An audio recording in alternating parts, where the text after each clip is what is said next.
All good. All right. Hello, everybody. This one is a little note of gratitude for the last weekend that went in Zurich. It was an amazing workshop. I felt so good about being in Switzerland and meeting all these really, without objectifying them, of course, but people that really met a lot of needs for connection within me. So that was really great. I felt very supported in that environment, very well received, and trying to keep it about me without trying to enmesh emotional responsibility. But yeah, so many needs met, so many needs for connection, openness, authenticity, empathy, all this stuff was all great. And so I want to say a big thank you to the people there for helping me meet those needs within myself, and with any luck some of those needs were also met within you. It was good. It was very good, so thank you. There's a couple of things I wanted to mention about this session, because there's some really good feedback about it, and some very good points raised as well during the beginning and afterwards. And so I've got a little list here. I'll work down that. One of the things, like the IDB stuff and all this breath work, it's something. It's obviously there's a lot of people doing certain things like this, and everybody's got kind of their own techniques, and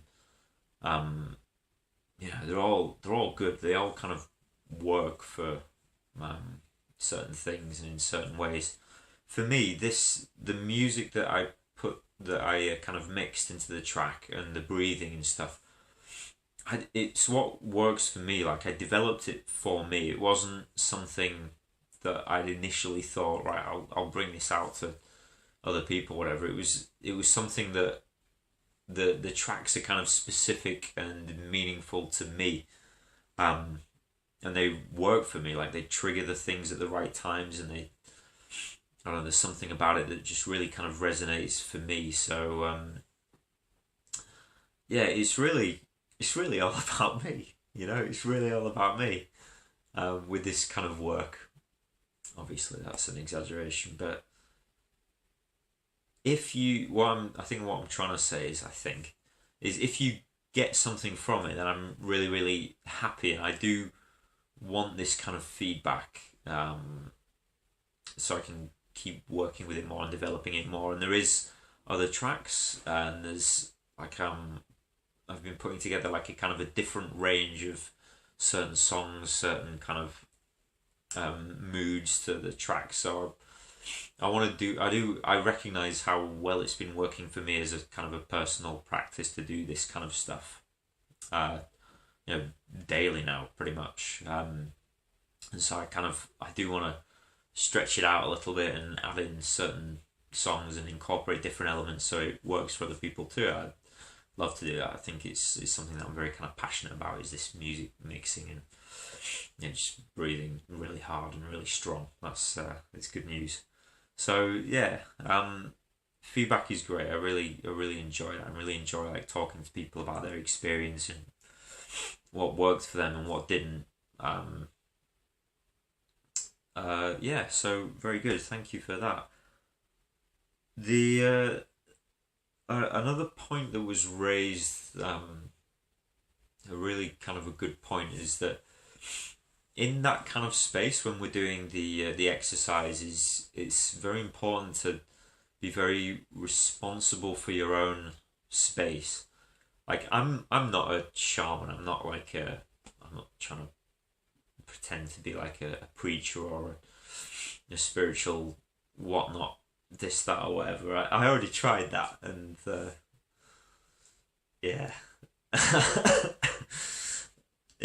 I've got too big of an ego, I think, to get too involved in that side of things. It starts to run away with me. I start to believe my own hype, and then it's like, fucking hell, look at what I'm doing, aren't I magnificent? And then of course it all goes wrong. So I'm not like trying to lead you anywhere with this. It's more about you kind of being your own guru. You do it yourself. you got to be responsible for your own emotional space, and that means that you take yourself as far as you want to go, and you feel for yourself whether it's right to go further. I want to be there to support you and there to kind of hold you and maybe just push you a little bit further. But if it's too much, it's all right to kind of just stay where you are. You know, you don't want to push it too hard. Anything that you end up forcing ends up being kind of a disaster, or a milder version of that. And so you don't want to force things. You know, go to the edge of your comfort zone if you like. You don't have to do any of this. You don't have to you don't have to even show up if you don't want to. But for me, what I find, it helps when I go to the edge of my comfort zone and somebody's there saying, just go a bit further, you know. So that's kind of what I wanted to provide without being too kind of like, you know, gung-ho on the matter. But yeah, another good thing that was talked about was this idea of baggage and whose baggage is it, and am I picking up on other people's energy? Am I picking up on other people's problems and all this stuff? And I don't want to take on other people's problems. Like, you don't have to do that. You don't have to take on other people's baggage. You don't even have to take on your own baggage. And here's something interesting about this idea. I'll share this idea with you.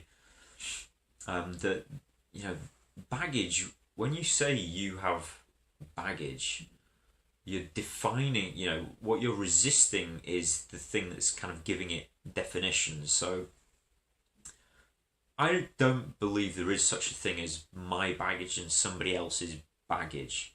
As soon as you kind of separate it, you create that definition that it then becomes, you know, just magnetizes up, and it's like, oh, my bags, this is my issue.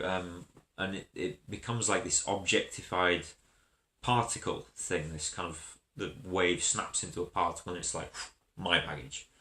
And I don't know if that frame is like the most helpful to kind of come into it. If you're experiencing a feeling, at the time you're experiencing it, it doesn't matter where it came from, it's what you're experiencing right now. And you don't have to make a baggage story about it. Obviously, you don't have to not make a baggage story about it as well. It's fine to do that, but what's important is, as you're experiencing whatever it is you're experiencing, just to recognize it and be aware of it as a sensation without necessarily needing to backfit it to a story of, well, where did it come from? Whose baggage is it? Is it this or is it that? It's like a feeling. And if a thought comes up from that feeling as like a translation, a symbolic translation of the physical sensation, the energetic movement that's being experienced, then, you know, maybe that will help kind of pacify the mind a little bit. But it's really more just about feeling the feeling as it occurs, the sensation, and you don't have to hold on to it. Like, you don't want to make a you out of your baggage. As soon as we start putting up boundaries, just you can't kind of control what's given to you. You can only really choose whether to receive it or how you receive it if you do. I'm telling you what I think. I don't know if that's for real, but that's just what it feels like in the moment. It's like, yeah, you don't necessarily have to receive baggage. If you do choose to receive it, then I feel like there's something in that as well, because it's not really about you as an individual person. It's more this idea of, I mean, for me, it feels more like this idea of like human beings as almost like a funnel or transmitters and receivers of information, and this, you know, these energetic kind of patterns come to us, and we process them, and we're doing this kind of spiritual work on behalf of the field, on behalf of like a greater whole anyway. So if something comes, you know, it's like if you can carry more bags, you carry more bags.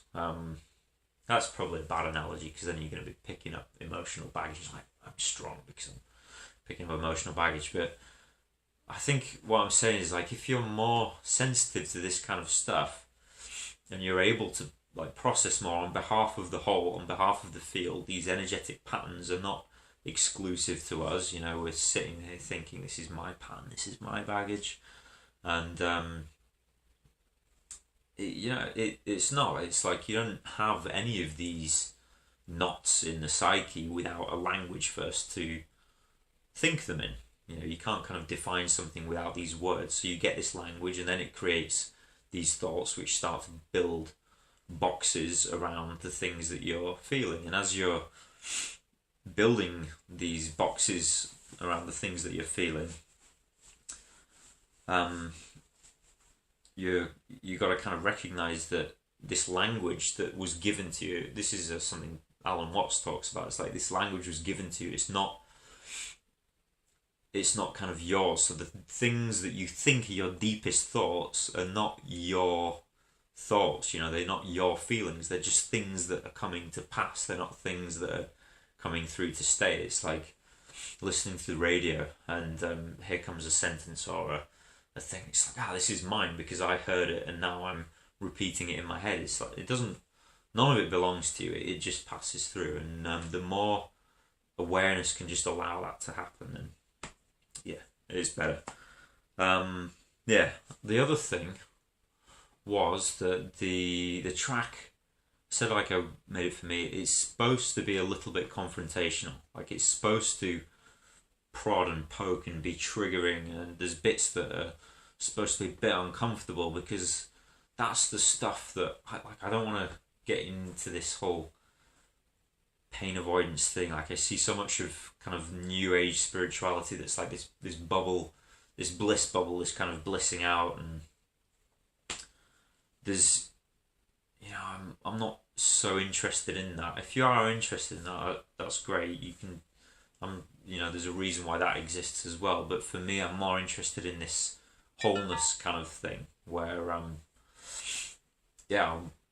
there's Carl Jung talks about it, going into the kind of like the shadows and finding that line between light and dark that runs through every person. It doesn't run out there. It doesn't belong out there. It's here. And so if you can explore all these shadows and integrate them within yourself and the deepest, darkest parts of your psyche, then there's a wholeness. There's a power in that, like a personal power, an open-hearted, giving power that it's just a really beautiful thing, in my opinion. You might hate it, but I don't know. It's up to you. Okay, what else? Anything else on the list? I think that's it, more or less. I think you've listened to me for long enough. So, yeah, if you enjoy the track, I've uploaded it to Drive, and I'll put a link here, and you can listen to it. Thanks again all for coming. And the last part is for Daniel. He showed us this little thing on both mornings in his workshop, the embodied dance, and I loved it. Like, I couldn't get enough of it. It's this kind of move where it's like you have to train your your brain to kind of work the body in ways that are not expected, and I couldn't really stop thinking about it. So I've been practicing it, and I'm going to do it now to see if I can do it. And if I can do it, then I'm going to challenge Daniel to show me the next move in the sequence. Now, give me something a bit more challenging that I can work with to try and confuse my brain and my body. So let's see. Here we go.